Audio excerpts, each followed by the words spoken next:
What's up, you guys?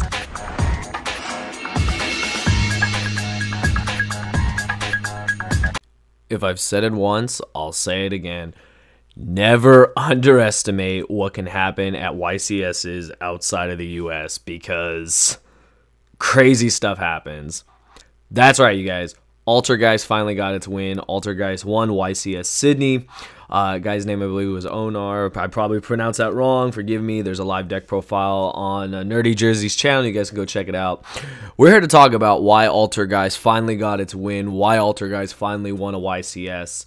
And, I mean, I don't think anyone saw this coming. Now, first thing I'm going to say, I love Altergeist to death. This makes me happy. However, I thought Jesse's deck that he got second place with was also amazing. I'm like stuck in between the middle because I love Thunder Dragons. I love Altergeist. And his build of Thunder Dragons is unlike anything we've ever seen before. Unfortunately, it just does not have a good Altergeist matchup. And that'll be one of the reasons when we talk about it. But as you guys already know, we'll go over the deck real quick. This deck is extremely streamlined. I don't really need to explain anything. There's maybe like one or two things I'll talk about real quick, and that's it.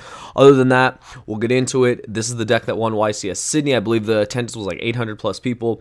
And yeah, I mean, this is crazy, you guys. Altergeist, you finally got your win. Congratulations. Everyone doubts this deck. Everyone talks crap on this deck because cards like Evenly Matched, cards like Prankatops, all these cards exist to beat trap decks. Well, it did not matter, so let's get into it. So, monster lineup is extremely streamlined. You play the 1 Concurry, the 3 Marionetter, the 3 Multi-Faker, the 2 Silicoitus, the 3 Mullaseek. That is the most standard and streamlined Altergeist lineup you will ever see. The only thing that ever changes is some people don't run Concurry. I'm glad he ran Concurry because this card's amazing. Being able to stop stuff, negate stuff is amazing. And the only hand trap you'll ever really see in the main deck for monster hand traps is Ash.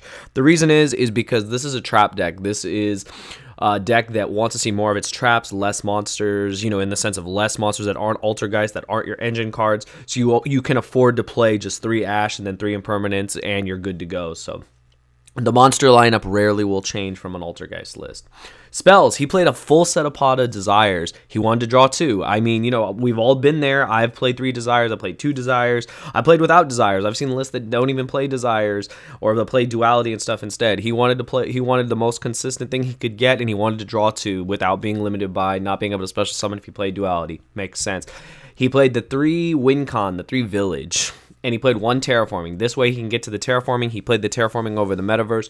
Makes sense. I originally tested Metaverse and then eventually realized, you know, this card is good, but, you know, it is a little slow. I'd rather hard draw the Village or get to the Village ASAP because it is a win condition, especially against Sky Strikers, but it's also really good against other decks. So, very streamlined there for the spells. For the traps, of course, the Impermanents. Opening Impermanents Faker is insane.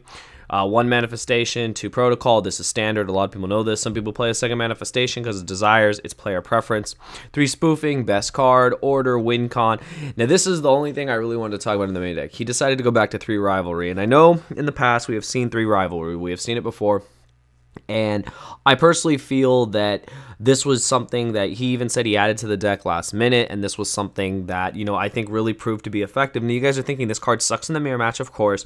This card is awkward against Thunder Dragons. However, the build that Jesse was playing played Dangers, it played Yazi, it played Mare, it played all these, like, crazy cards, and I think that, overall, this card was just really good against everything else, and I think it also gave him an advantage in this matchup against Jesse's deck, because since you're running different types outside of Dragons, Thunder, well, not Dragons, instead of Thunder, this card actually shined, so Rivalry actually did good. It's great against combo decks, because, you know, they go Summon Sork, you Rivalry them, they're not going to get their Warriors on board for Rongo, so yeah, this card, Floodgates, you guys. I mean, this is a trap deck. It's Floodgates. This is the better trap deck, and I mean, it did its thing, so 3 Rivalry card was crazy. And then, of course, the 5 Solemns. I love the fact that this deck plays all 5 Solemns. Those cards are amazing, so why would you not play them? That's it for the main deck, of course, 40. Extra deck has a lot of Cherries targets. We'll go over the main monsters first. So you got 1 Borreload, 1 Ningirsu, 1 Unicorn, 1 from Banshee, 1 Phoenix, triple Hextia, 1 Wee Witch, 1 Linkuriboh, 1 Clara. Those are all the ones you might potentially make. In reality, you're only going to make Hextia and Linkuriboh. and possibly Clara if you don't open a spellcaster for your village, or if you need to get village on board ASAP with back row. Wee Witches to out, Inspector Border, we already know this, and the Nightmares are self-explanatory whenever you can link climb in them. Same with Ingirsu, Borreload, same thing, broken against Thunder Dragons. The main focus, though, if you look at his extra deck, he is playing cards like the Prank Kids, Roarin' Roaster. So this thing basically is just the Heavy Storm that can just kill this deck, so he cherries it so that it never comes up. Saryuja, because this card is insane in so many combo decks, like the Slash Draw FTK and other decks that just play Saryuja Turbo. I played the one Curious because, again, decks like Jesse's deck and other decks that rely on Curious and Saryuja to get to their win cons and to get to their board setup is insane. Being able to cherries that is nuts. And, of course, the one Isolde because, again, this is the best cherries target. We've talked about this since day one when playing decks that play cherries. You want to be able to knock out the Isolde from the combo deck, and then you're good to go. So that's his extra deck. Not really anything else I need to explain. And the side deck is extremely streamlined. Again, just 5 cards and full sets of them. 3 Prankatops. Card is good against the mirror, good against back row decks, good against pretty much everything. It's the best out to border. If you notice, he's not playing border in the side deck. I think a lot of players are starting to not play border because they know cards like Prankatops exist. There are a lot of outs to border, and a lot of things is when you have border, you can't. You are falling behind. The people brought up a very good point that when you don't have.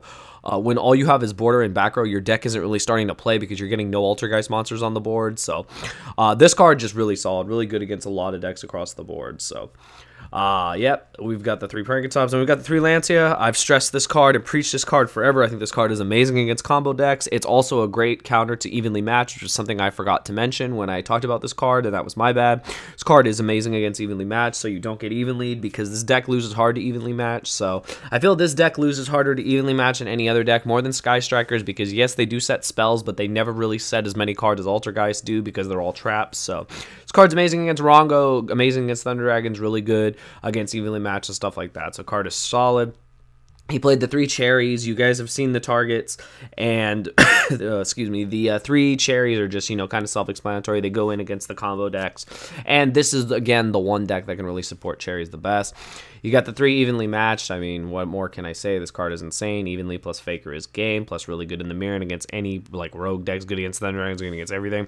And 3 Mind Crush. He said he played this because Mind Crush, you know, being able to call it evenly, being able to stop pretty much anything that comes in the way is great. So really, really solid card. We already know how good this card is, plus Mind Crush Faker. You guys already know how this rolls. But that is it, you guys. That is the deck. Now, why did this deck win? This deck won because it's about damn time this deck won. Let's be honest. It's about damn time this deck won. That's probably not the real reason this deck won, however, but this deck had a long time coming. This deck has been a stun deck that we have seen get so close. It almost won Worlds. It got top 4 at multiple YCSs, and, you know, it has come so close time and time again, and this time it finally won.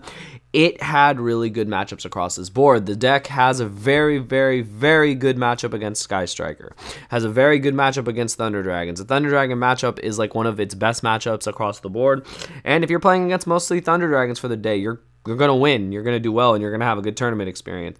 Other reason this deck won is, let's face it, this is a trap deck, you guys. This plays a bunch of traps, it plays floodgates, it plays cards that just say no to everything you want to do. And let's face it, if you're not main decking back row removal, which a majority of decks outside of Striker are not, let's face it, you're not going to be able to stop the traps. I played Altergeist at Pasadena against Thunder Dragons, and every game was basically a 2-0 because all my traps did the work, the monsters do the work, and Thunder Dragons just unfortunately have just a god-awful matchup against this deck. So again, when you're playing against decks like that, your traps just really, you know, are just insane.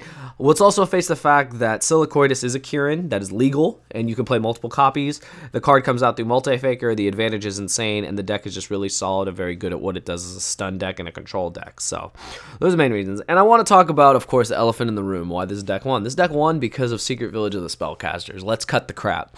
This card is insane. This card is a win button against Striker. Yeah, they're your remaining order too. So basically with the 3 village, the 1 terraforming, and the 1 order, you've got 5 copies of order, 5 copies of village, whatever you want to call it. And you beat Striker with these cards almost every game, if not every game. These cards are insane.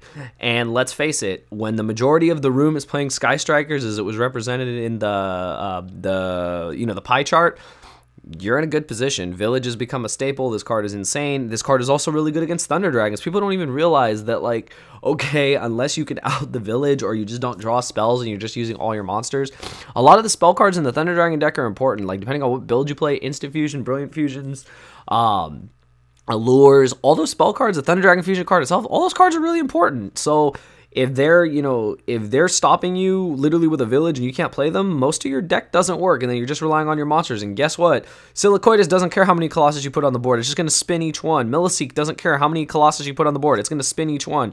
So you guys already see where Village is insane against the meta. Village is insane, outside of the mirror.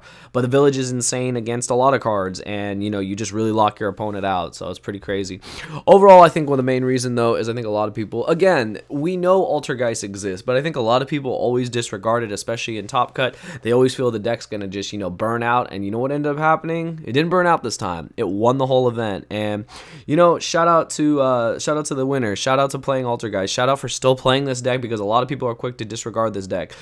Do I feel that now that Altergeist has finally gotten his win, do I think they're going to hit this deck? Do I think they're going to hit Multi-Faker? Maybe. I don't know what other cards they would hit, but, this deck, it's something else. Like, this deck has finally gotten its win. I'm happy for it, and I want to know what you guys think. Why do you guys feel Altergeist won, besides all the reasons I mentioned? I gave you guys the obvious reason. It had really good matchups across the board, especially against Thunder Dragons. And let's face it, if you play Thunder Dragons in the finals, your deck is built to beat them. And unfortunately, the one person playing Thunder Dragons falls under rivalry, and their deck actually struggles. Unlike most Thunder Dragon decks, it's bound to happen. So let me know your thoughts in the comments below. This is why I feel Altergeist finally got its win and won YCS Sydney 2019. Let me know what you guys think. If you guys enjoyed it, give it a thumbs up. Shout out to my Patreons. You guys are amazing. Consider backing me. Link is in the description. And yeah, why do you feel this deck won YCS Sydney? Let me know your thoughts, and I'll see you guys next time. Thank you for watching.